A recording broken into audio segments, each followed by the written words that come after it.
Bismillahirrahmanirrahim. Assalamualaikum warahmatullahi wabarakatuh. Alhamdulillah, alhamdulillahirabbil alamin wa bihi nasta'in wa ala umuri dunya wa din wassalatu wassalamu ala anbiya'i wal mursalin. La haula wala quwata illa billahil aliyil azim. Rabbi israh li sadri wa yassir li amri wahlul 'uqdatam min lisani yafqahu qawli. Amma ba'du. Pertama, mari kita panjatkan puja-puji kepada Allah Subhanahu wa taala yang alhamdulillah pada hari ini, pada bulan Ramadan yang suci ini, kita semua diberikan kesehatan. Mudah-mudahan kesehatan lahir batin dan kesehatan jasmani dan rohani. Amin ya Allah ya rabbal alamin.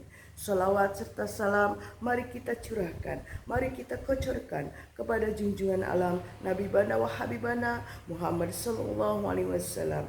Mudah-mudahan syafaat selalu diberikan kepada para keluarganya, kepada para sahabatnya, dan kepada kita sebagai umatnya.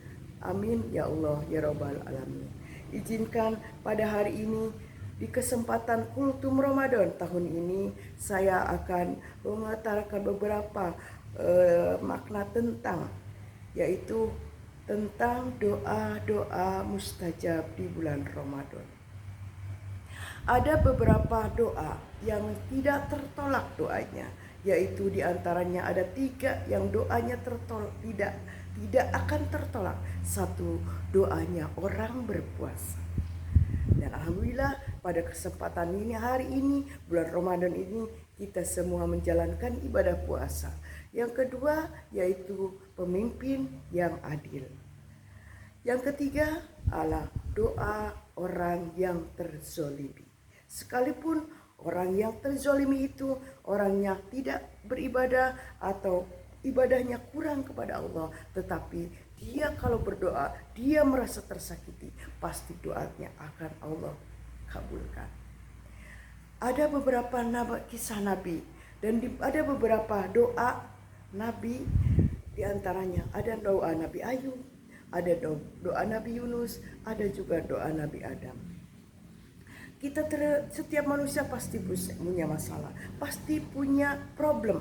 Entah itu problemnya dengan keluarga, atau entah itu problemnya dengan lingkungan atau dengan diri sendiri. Karena kita selalu berdosa. Manusia itu tempat salah dan dosa. Dan kita sebagai manusia tidak ada yang sempurna. Adapun ada yang selalu salah, dan salah itu adalah iblis atau setan. Dan makhluk yang selalu kebaikan dan tidak pernah berdosa adalah malaikat. Kita sebagai manusia adalah ada saatnya kita berdosa dan ada saatnya kita melakukan kebaikan. Kita di bulan Ramadan, manfaatkan bulan Ramadan dengan selalu berdoa, dengan selalu mengangkat tangan, karena di bulan Ramadan, di bulan puasa, saat kita sedang berpuasa, insya Allah doanya tidak akan tertolak. Ada kisah nabi-nabi, yaitu Nabi Ayub. Nabi Ayub adalah seorang nabi yang dengan keteguhan hatinya, dia mempunyai kesabaran yang sangat tinggi, karena dia diuji, walaupun diuji dengan 4 hartanya, dengan anaknya, dengan istrinya, dan dengan dirinya penyakitnya, tetapi dia tetap selalu berdoa dan dia tetap selalu sabar menghadapinya. Karena Nabi Ayub adalah nabi yang paling sabar. Apa doa Nabi Ayub? Nabi Ayub doanya adalah Rabbi inni masani yadhuru wa anta arhamur rahimin. Itulah doa Nabi Ayub yang selalu dia panjatkan pada Allah Subhanahu wa taala. Ada lagi doa Nabi Adam. Nabi Adam adalah nabi yang pertama Allah ciptakan ke bumi ini. Dia adalah bapaknya manusia. Dia diciptakan di surga bersama istrinya Siti Hawa. Ketika di dalam surga, Nabi Adam juga mempunyai kesalahan. Dia itu tergoda oleh iblis setan yang iblis tidak mau dia menginginkan manusia itu sebagai pemimpin. Dan ketika itu iblis dengan cara apapun pun dia menggoda manusia, dia menggoda Nabi Adam dan Siti Hawa.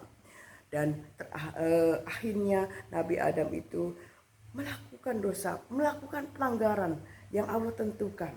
Dan Allah murka seketika Nabi Adam dan istrinya dalam keadaan telanjang diturunkanlah ke bumi. Apa doa Nabi Adam? Nabi Adam itu berdoa yaitu Rabbana dzalamna anfusana wa ilam taghfir lana wa tarhamna lanakunanna minal khasirin. Itulah doa Nabi Adam. Kita manfaatkan kalau kita punya dosa, kita berdoa selalu minta maaf, selalu minta ampunan kepada rahmat, hingga kita mendapatkan rahmat maghfirahnya dari Allah Subhanahu wa taala, sehingga puasa kita selalu diterima di sisi Allah. Nabi Adam itu dosanya hanya sekali, tapi dia berdoa terus-terusan, tidak jenuh, tidak merasa lelah, tidak merasa, karena dia merasa dosa Nabi Adam hanya satu, yaitu dia melanggar memakan buah khuldi. Dan ampunannya, minta ampunannya dia bertahun-tahun. Beda dengan kita, kalau kita dosanya banyak tapi kita selalu minta ampun itu jarang. Ya, dosa kita banyak tapi minta ampunnya jarang. Beda dengan Nabi Adam. Itulah doa Nabi Adam. Ada lagi doa Nabi Yunus. Nabi Yunus terjerat dalam ikan hiu. Dia di dalam keadaan yang gelap gulita, subak, atau tidak bisa bernapas di dalam ikan hiu itu, di dalam ikan, di dalam perut ikan. Nabi Yunus selalu berdoa. Apa doanya? La ilaha illa anta subhanaka inni kuntu minadz dzalimin. Nah, itu ada beberapa dan masih banyak lagi doa-doa yang perlu kita kaji lagi, karena di bulan Ramadan insya Allah kita doanya akan terijabah. Kita manusia alhamdulillah kita sebagai umat Islam yang begitu indahnya. Islam mengajarkan seluruh dari hal yang terkecil sampai yang terbesar. Kita diajarkan dan selalu diberikan doa, pantau itu dengan doa-doa. Dari mulai kita tidur sampai bangun tidur lagi, itu doanya ada. Seperti kita mau makan, kita harus berdoa. Mau tidur, mau ke WC, mau masuk masjid, sekalipun kita harus ada doanya di dalam Islam. Itulah indahnya Islam. Di sini ada waktu doa yang mustajab di bulan Ramadan, dan kita harus paham dan kita harus mengerti apa sih kapan waktu yang mustajab di bulan Ramadan untuk berdoa. Dan ini satu, ketika kita sahur, seperempat kita manfaatkan. Sebelum kita memasak, ibu-ibu kalau masak atau apa, sempatkan kita terus tahajud, sholat taubat, sholat hajat, dan sholat sunnah-sunnah yang lainnya, karena barokahnya bulan Ramadan. Dan sebelum kita sahur, sebelum kita menyantap makanan, selipkan dulu doa, karena itu Allah tunggu doa kita.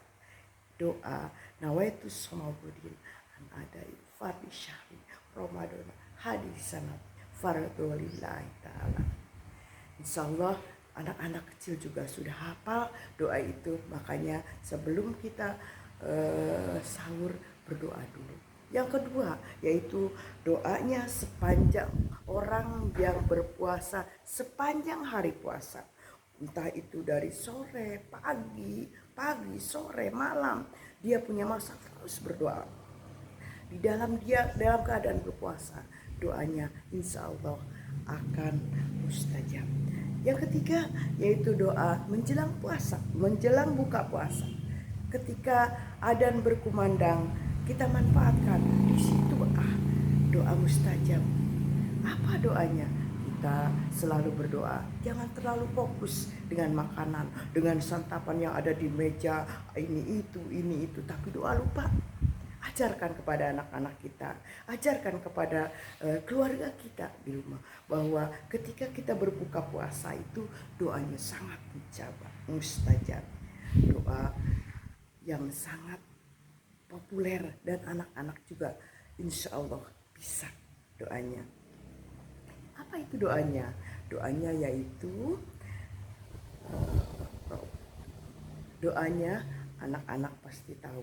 Doanya yaitu Allah. Doanya pasti anak.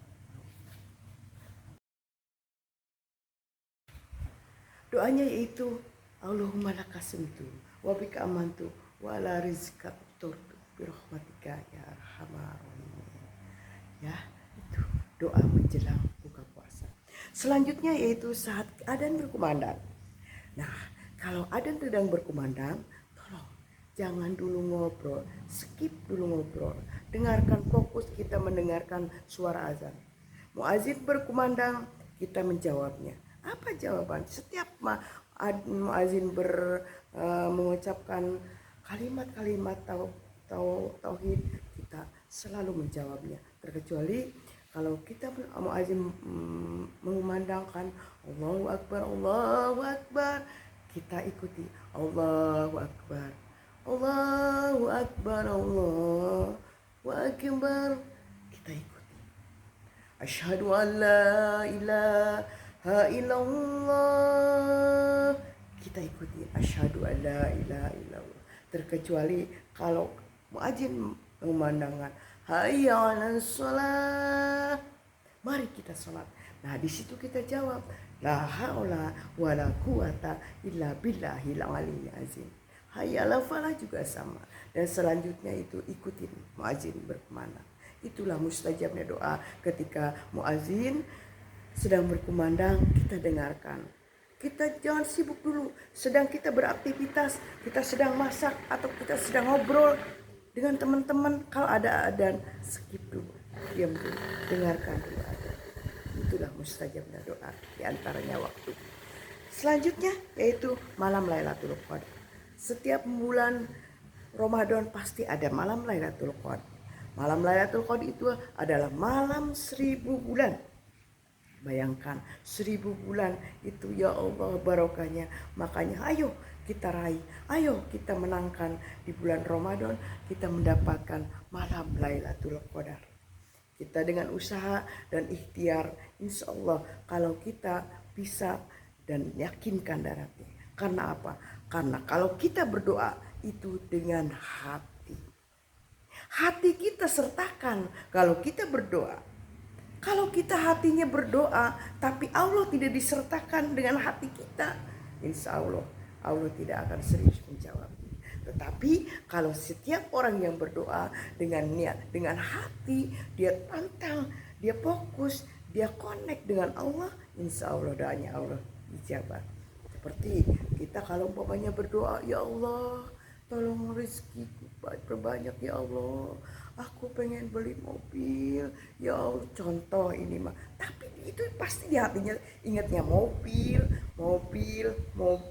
bukan Allahnya. Kita selalu salah. Kalau kita berdoa ingin sesuatu, kita fokusnya ke sesuatu, bukan fokusnya kepada yang memberi sesuatu. Nah, untuk itu kalau kita berdoa, hati kita sertakan. Doa itu dengan hati yang lirih, dengan hati yang lembut, dan dengan ada azab berdoa. Ya, ada berdoa itu ada. Kita dengan khusyuk, kita dengan dipakai doanya dengan hati, kita mempunyai wudhu, apalagi dengan menangis, mengeluarkan air mata. Ya, karena doa dengan air mata, dengan menangis, insya Allah dijauhkan dari siksa api neraka. Amin ya Allah ya Rabbal Alamin. Di sini ada yang lebih fokus lagi. Kita semua harus berfokus di manfaatkan. Belum tentu kita bulan depan, tahun depan, Ramadan depan kita masih hidup. Manfaatkanlah di bulan Ramadan yang penuh berkah ini, manfaatkan segala kita lakukan ibadah-ibadah, baik sunnahnya, baik wajibnya. Wajibnya Wajibnya kita khusyukkan, sunnahnya kita tingkatkan lagi, perbanyak membaca Al-Quran lah, berzikir, bersolawat, dan tadarus juga, dan berbaik, beramal, berbagi kepada orang-orang miskin.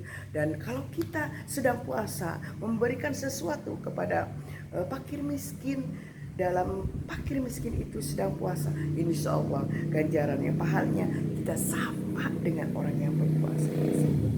Allah itu sangat sangat mulia. Allah itu sangat dekat dengan kita. Kata Allah, kalau kamu dekat denganku, aku lebih dekat. Aku dekat denganmu, aku lebih dekat. Ya, kalau kamu berlari dari aku akan lebih menjauh. Begitulah. Tergantung kita. Terkadang saya juga heran kalau ada orang yang kerja ke luar negeri, dia tinggalkan orang tua, dia tinggalkan anak, suami, mencari kerja, mencari rizki, jauh ke negeri orang. Tetapi tujuan apa? Tujuannya dia ingin mendapatkan rizki yang banyak. Tapi apa? Tapi di luar sana, di luar negeri sana, dia bukannya minta, dia pergi jauh meninggalkan keluarga, tetapi dia menjauhi yang memberikan rezeki itu. Gimana? Nah, untuk itu mudah-mudahan kita semuanya tidak seperti itu. Kita selalu dekat, kita selalu taat kepada Al-Quran dan hadis. Karena Islam itu sangat indah. Islam itu berbagi untuk semua. Tidak hanya kalangan muslim juga, Islam mengajarkan kita berbagi itu dengan semua makhluk. Berbagi dengan semua makhluk termasuk binatang dan apa. Demikianlah kajian hari ini dari saya. Kesalahan mutlak milik saya, kebenaran hanya milik Allah. Diakhiri, wassalamualaikum warahmatullahi wabarakatuh.